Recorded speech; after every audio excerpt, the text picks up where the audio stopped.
Hey everyone, Coach Patrick here from Endurance Nation, back with another weekly coach lesson. My live show here, an opportunity to catch up on things that are happening inside the team, and for me to give a little bit of knowledge, things that we've learned here inside the team from my coaching experience, my own training and racing experience.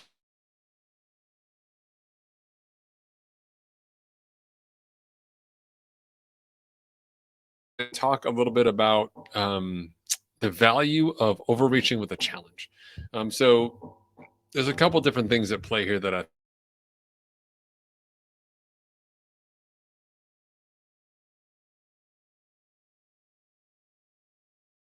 about your baseline training, and there's your baseline level of training that you have that's always going on. It's your training program. It's a certain amount of time per week, and you probably operate in a certain band. Like low weeks are say 6 hours, high weeks are 9 hours, and you kind of oscillate inside there. And then you go ahead and pick a race. You pick a half Ironman, you pick an Ironman, a marathon, an ultra run, a huge gravel race, whatever that number may be. All of a sudden, your 6 to 9 hours a week isn't enough. We have to be able to put some volume in your program, but you have a job, you got a life, you got a family. What do we do? That's where the volume comes in. And the volume bump that we talk about, or overreaching, is where we take a block of time at a higher level of duration and we inject that into your training program. And we say, look, I know you're a normal human being. Monday through Friday, you've got to do these things, but one Saturday a month, maybe one Saturday, Sunday a month, we can do a little more volume. And what that effectively is, sort of like here behind me on this bookshelf behind my head, we kind of, your baseline level is here. We do this big volume bump, we recover, and we're at this next level of training. We do another bump, we jump up, we recover, and we go forward. It ends up being sort of like a stepping stone approach to your training, but done so in a way that we do the volume in a method that's manageable for your schedule, fits into your life, has minimal compromises across the board, doesn't use any spousal approval units or SAUs. We save those for when they're really important. And they still allow you to create some additional training stress, which is going to force the adaptation. Okay. And that's really what overreaching is, not just the actual work, but the actual compensation afterwards, where we actually go beyond what we're capable of doing. So if you're doing 6 hours a week, we go say like 9 or 10 hours by using a specific block of time in the next week on the weekend, more aerobic time, nothing too crazy, right? And then we give yourself a little bit of time to recover, get back at it. You've sort of absorb this extra stress, you get stronger. It's this general sort of curve of like extra work, recovery, come back stronger, right? It's a little wave like that. Very straightforward. Many of you have seen it out there.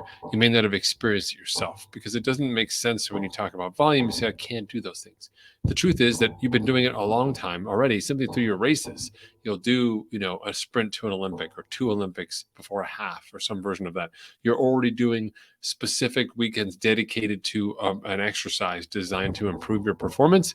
And we're just saying we're going to replace some of that with volume instead. Okay. Now, we talk about challenges as well. And inside Endurance Nation, we have challenges both in the real world from events, but also virtual as well, more self-guided where you can follow along. We have a Zwift challenge series happening this winter of 22 to 23, 4 separate Zwift rides, one a month where people can come in and do some extra work. It's an opportunity to put in some time in, zone 1, zone 2, build some aerobic time together, and use those individual events as a stepping stone, accountability through the team and the extra work for yourself. You may also decide to go out and do something bigger on your own, whatever that may be. But the key is to make sure that you're doing it in a way that makes sense. We've got some basic guidelines for you here. And the first and foremost piece when we think about it is knowing what your baseline is. So today I'm going to be using Strava sort of as an example. So I'm going to share my screen here on the Strava side. So we have that. I'm going to pull this up right here. Okay, awesome. Let me head over to Strava right now. So I'm going to come in here and I'll go to my training log. And I have a subscription with Strava, so you can kind of see it. And here we go. I'm really just running and cycling right now, mostly cycling. So we can see what my baseline level of training looks like. So we'll just go back here. Let's just say we go back to, last year, 2022, and we'll go back to like June. Actually, I went away in April. So let's go to March. Back to March. Here we are, March 24. So we start off at the bottom. The time goes up at the bottom here. So this is the first week into March. And we can see I was 11 hours here. I went 13 or 12 hours here. Then I was 16 hours here. Big thing, right? 2 big days.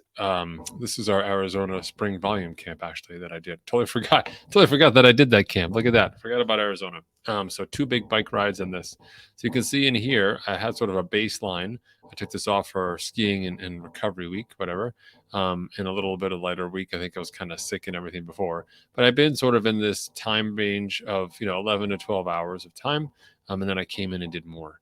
And when you kind of dive into that regard, another way you can look at this inside Strava here, we come to the top. Sorry. If we just say my activities, hold on a second, training calendar. No. Yeah, this is a good sort of visualization of it as well. We can go back and say, where were you last year? And you can kind of look at how things laid out in that March timeframe. You can see that I had that big block here, those 2 weeks, but otherwise was fairly low, sort of overall my total training time for what things look like. And that gives you a sense of how things played out, right? 5 hours, 6 hours, but otherwise on a daily basis, that's how my time played out. You also get a sense, going from month to month. I did 26 hours in February with vacation and some illness. Did 45 hours in January.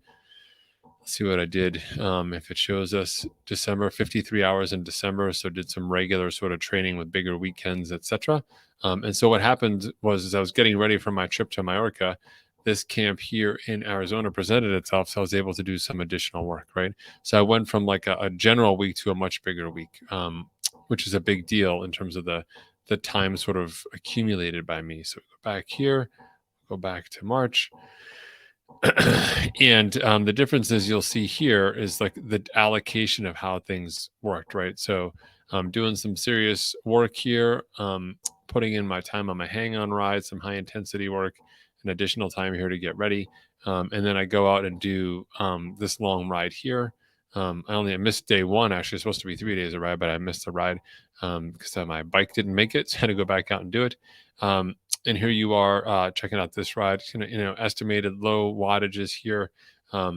Pretty easy type of work. You can kind of come in and see I didn't have a power meter on me here, but we can analyze. I should have some heart rate data and some speed. Here we go. Got some heart rate data. So I was doing some fun work on these little segments inside here, but otherwise low down. So average 117, but peaked at 154. So having some fun. Obviously, things got a little hot out there in Arizona, but having some fun with the volume. And so what I did essentially, so you understand, is I took that baseline level of my training and said, all right, I'm going to put in this block of time, right? So I can do additional work. So if we go back to my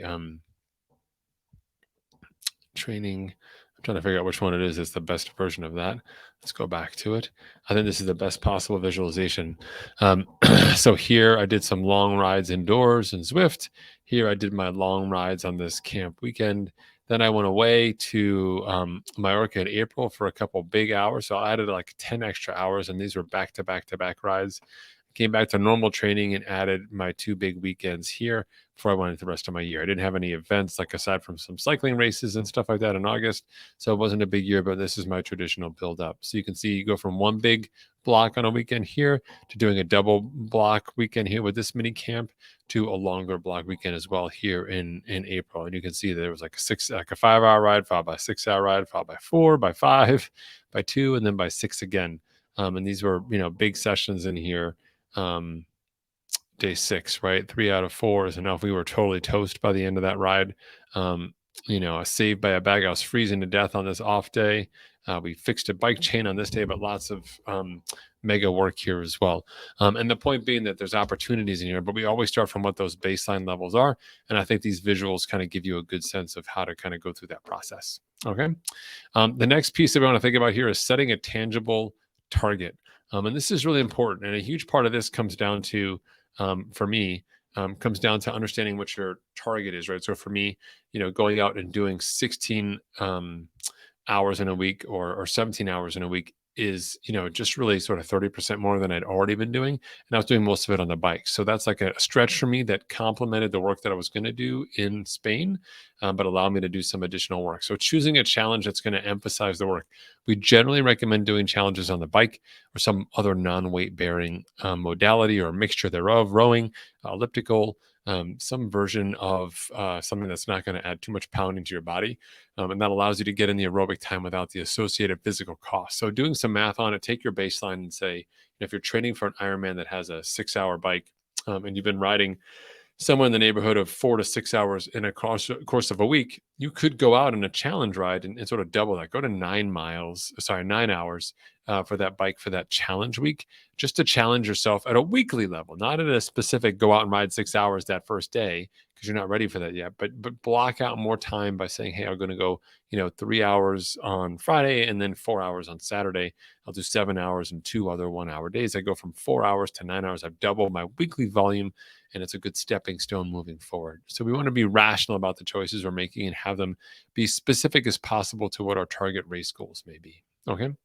Choose the safest possible option. That's just another sort of emphasis on that. The training modality, again, non-weight bearing is super safe. Making sure you can do it indoors if you have to. You train with friends, people know where you are, all of that stuff. So really choose the option that's the safest for you. Remember, this is meant to be in addition to the regular training you're doing. So if you go over the top and put yourself in a bad place, we've set you back instead of moving you forward, obviously defeating the purpose. So really choosing that safest possible option. We also want you to adjust frequently.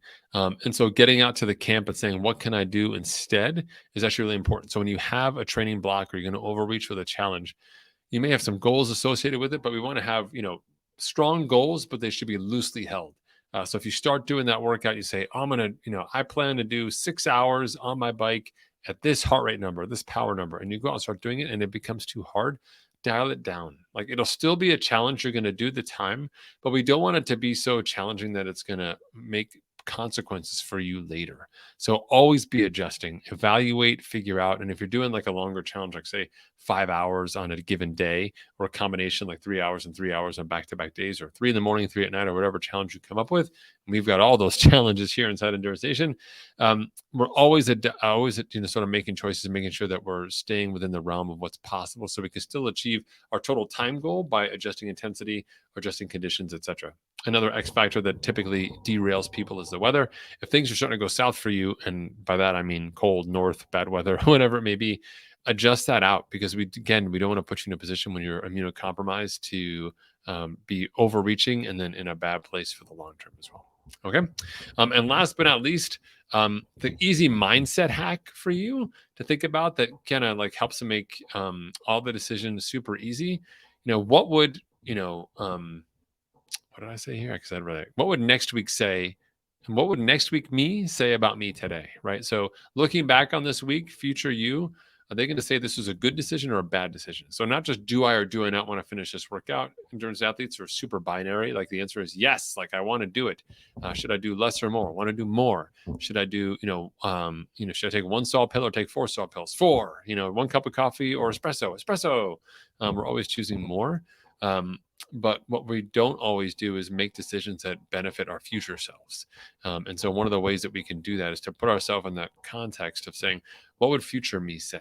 I do this all the time, with my calendar, so like right now you say, can I meet with you, Patrick? I say, no, let's meet tomorrow. Let's do that next Wednesday. It's always like next week. Yeah, next Monday is great. Mondays are terrible for me. Next Monday is great. Let's do it next Monday. And I just kind of push. Then Monday comes. I wake up and I say, Mondays are tough, but I'm ready for you Monday. Let's go. And then my calendar's like bing, bing, bing, and all these things. I'm like, how'd these people get on my calendar? What did I do? And I just, past me had decided that punting to the future was good. Past me does not respect future me. So I have to ask myself at the time when this meeting is coming up to be like, does future me even want this meeting? When can I have this meeting? Is this meeting important? Can I solve it with an email, a phone call? How else can I deal with it so I'm not in a struggling, troubled place? And that's what I want you to do with your training side as well, which is to say, is this going to make next week me happy? Right? Will I be happy that I did it because it's benefited me, or am I just doing it now for my ego, or just doing it now to keep up with other people and not making the best possible decision? Okay. If you've got questions or feedback or thoughts about challenges, remember that you can totally come over to Endurance Nation. I'll get us right here for Endurance Nation. Go to Endurance Nation here. We'll go over to our blog, for example. You're always getting sort of the latest updates and information here. You can come in and see our challenges that are listed here. We've got a whole calendar of what we have. Here's our Zwift progression, moving into targeting volume, into mini March, April, and Ultra May. All of this is going to be super fun. And we've got some fun events planned here as well. All of this on the Endurance Nation website under challenge at the navigation, or just go directly to the URL new-challenge, and you'll be able to find it there. But don't settle for the status quo. You can be better, and it doesn't have to be in a way that compromises your entire life and work schedule and ruins your sleep. Instead, you can use these, intermittent, bi-weekly, 2 weeks a month, or monthly, depending what your schedule may look like and your aspirations for the season. Doses of strategic volume using challenges or events or camps to make sure that you're taking that stepping stone approach, giving yourself time to recover, still having a ton of fun with your training, which is the most important part, and setting the stage for you to be successful when it comes to race day. All right. If you've got questions, comments, or feedback, please hit me up here live. You can ask questions here anytime. I'll see the comments and reply to you. Those of you on the team, obviously, you can message me inside the site. You can also find us on Twitter, twitter.com/teamien. Have a fantastic week, everyone. I'll be back next week with another coach lesson. See you.